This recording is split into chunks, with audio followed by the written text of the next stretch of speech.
Assalamualaikum warahmatullahi wabarakatuh. Selamat siang anak-anak. Semoga kalian masih semangat untuk mengikuti mata pelajaran biologi yang akan Ibu bawakan. Oke, di sini Ibu akan membawakan mata pelajaran biologi tentang sel dan jaringan. Nah, apa sih yang kalian pikirkan tentang sel? Apa itu sel? Dan apa sih itu jaringan? Nah, untuk kalian mengetahui lebih lanjut tentang sel dan jaringan, jangan lupa ya, simak videonya lebih lanjut, jangan ketinggalan. Oke, baik anak-anak. Di sini Ibu akan menjelaskan tentang pengertian sel dan perbedaan sel hewan dan sel tumbuhan. Perhatikan baik-baik ya anak-anak. Di sini sel merupakan unit struktural terkecil makhluk hidup. Nah, secara bentuk sel terbagi atas dua bagian, yaitu uniseluler dan multiseluler. Nah, uniseluler itu memiliki satu sel, sedangkan multiseluler memiliki lebih dari satu sel atau banyak. Nah, contoh dari uniseluler yaitu amoeba atau paramecium. Oke. Sedangkan contoh dari multiseluler yaitu seperti tumbuhan dan hewan.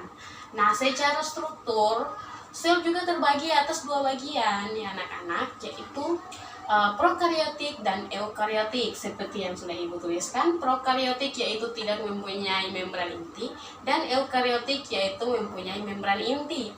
Contohnya seperti apa sih Ibu?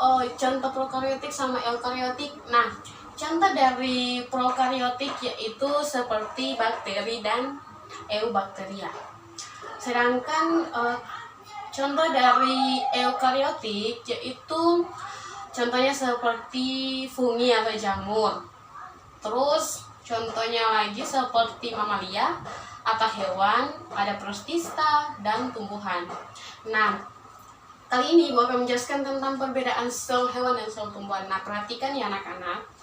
Di sini yang membedakan sel hewan dan sel tumbuhan bukan saja dari bagian-bagiannya ya anak-anak, tetapi dari bentuk selnya juga sudah membedakan. Oke, sudah membedakan bahwa mana sel hewan dan mana sel tumbuhan.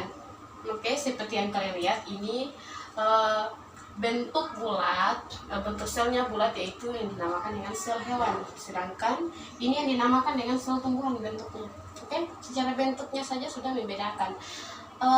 Ternyata bukan secara bentuknya saja, tetapi bagian-bagiannya juga terdapat yang tidak dimiliki oleh sel hewan dan sel tumbuhan. Nah, perhatikan baik-baik ya anak-anak. Ibu akan menjelaskan bagian-bagian yang dimiliki oleh sel hewan tetapi tidak dimiliki oleh sel tumbuhan, dan bagian-bagian dimiliki oleh sel hewan tetapi tidak dimiliki oleh sel tumbuhan. Bagian-bagian apa saja sih? Nah, perhatikan baik-baik. Nah, di sini pada bagian utama yang paling luar pada sel hewan yaitu terdapat pada membran sel. Oke. Membran sel ini juga terdapat pada sel tumbuhan. Nah, sel tumbuhan ini juga memiliki membran sel. Oke anak-anak. Sedangkan bagian utama yang kedua, yang bagian dalam terdapat pada nukleus. Nah, nukleus ini juga terdapat pada sel tumbuhan. Nah, di dalam nukleus terdapat yang namanya inti sel. Nah, yang mana sih Ibu inti sel? Nah, ini yang dinamakan dengan inti sel. Di dalam inti sel juga terdapat yang namanya membran inti. Yang mana sih? Sama bahasa yang mana sih Ibu yang membran inti? Nah, ini yang dinamakan dengan membran inti anak-anak. Oke. Nah, di dalam sel juga terdapat yang namanya mitokondria, retikulum endoplasma halus, dan retikulum endoplasma kasar. Nah, yang mitokondria dan retikulum endoplasma halus dan retikulum endoplasma kasar juga terdapat pada sel tumbuhan. Oke. Nah, yang membedakan sel hewan dan sel tumbuhan yaitu sentriol. Nah, sentriol ini tidak terdapat pada sel tumbuhan, hanya terdapat pada sel hewan. Karena sentriol ini berfungsi sebagai pembelahan sel. Oke. Sedangkan di dalam sel hewan juga terdapat yang namanya lisosom. Nah, lisosom ini hanya terdapat pada sel hewan karena fungsinya sebagai berfungsi sebagai pencernaan ekstraseluler. Nah, ternyata bagian-bagian yang terdapat pada sel tumbuhan juga tidak terdapat pada sel hewan loh anak-anak. Nah, contohnya nih, kloroplas. Nah, kloroplas ini tidak terdapat pada sel hewan karena kloroplas ini berfungsi sebagai tempat terjadinya fotosintesis. Oke. Sedangkan vakuola. Nah, vakuola ini juga tidak terdapat pada sel hewan karena vakuola ini berfungsi sebagai tempat penyimpanan cadangan makanan. Oke, berfungsi sebagai penyimpanan cadangan makanan ya vakuola. Dan terdapat juga yang namanya dinding sel. Nah, dinding sel ini tidak terdapat pada sel tumbuhan. Nah, bagian-bagian itulah yang membedakan sel hewan dan sel tumbuhan. Oke, anak-anak.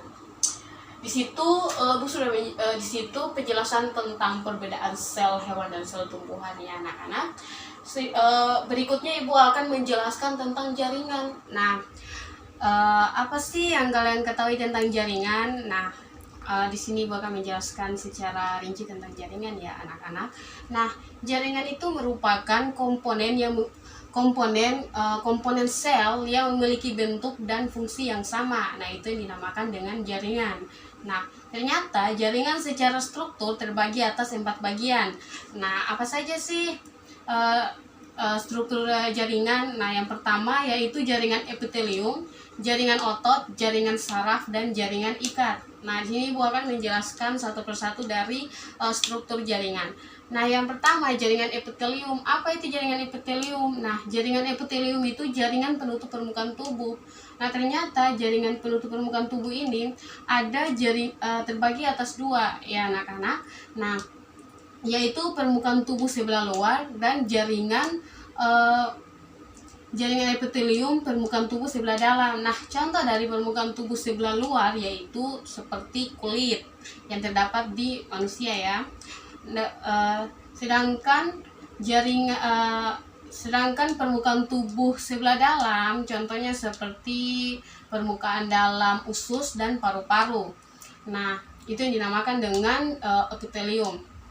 Sedangkan jaringan otot. Nah, jaringan otot ini merupakan sebuah jaringan dalam tubuh manusia dan hewan yang berfungsi sebagai alat gerak aktif atau menggerakkan tulang. Ya, ternyata jaringan otot ini juga terbagi atas 3 bagian, yaitu jaringan otot lurik, otot polos, dan otot jantung. Itu ya yang dinamakan dengan jaringan otot. Nah, jaringan saraf merupakan komponen jaringan utama dari sistem saraf. Oke, ternyata jaringan saraf ini mengatur dan mengontrol fungsi tubuh dan keaktifan tubuh yang terdiri dari 2 bagian, yaitu yaitu sistem saraf pusat atau disingkat dengan SSP yang terdiri dari otak dan sumsum tulang belakang, dan percabangan saraf perifer yaitu dari sistem saraf tepi atau yang disingkat dengan SST ya. Itu yang dinamakan dengan jaringan saraf.